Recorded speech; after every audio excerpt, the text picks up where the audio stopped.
Hi అందరికీ నమస్తే. సర్వాంగాసనం అంటేనే సర్వ అంగాలకు ఉపయోగపడే ఆసనం అని అర్థం. ప్రశాంతంగా వెళ్ళకిలా పడుకొని 2 కాళ్ళని 90 డిగ్రీస్ తీసుకోవాలి. తర్వాత కాళ్ళని పైకి లేపుతూ 2 చేతులని నడుము కింద పెట్టి నడుమును పైకి లేపాలి. అలా భుజాలపైన బాడీ బ్యాలెన్స్ అవుతుంది. ఇలా రెగ్యులర్గా ప్రాక్టీస్ చేయడం వల్ల బాడీ సంపూర్ణంగా హెల్దీగా అవుతుంది. అలాగే యవ్వనం కూడా సిద్ధిస్తుంది.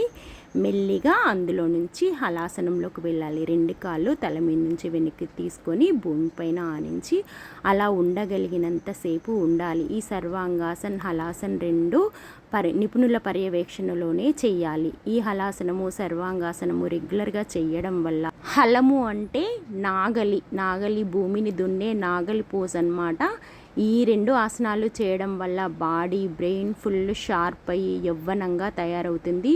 ఫుడ్ కూడా డైట్ కూడా కొంచెం ఫాలో అవ్వాలి. మెల్లిగా ఆసనం నుంచి రిలాక్స్ అవ్వాలి. 2 కాళ్ళు 90 డిగ్రీస్ తీసుకొని మెల్లిగా రిలాక్స్ అవ్వాలి. ఆసనాలు రెగ్యులర్గా ప్రాక్టీస్ చేయడం వల్ల బ్రెయిన్కు బ్లడ్ సర్క్యులేషన్ బాగా జరిగి బ్రెయిన్ షార్ప్గా అవుతుంది, యవ్వనంగా అవుతుంది.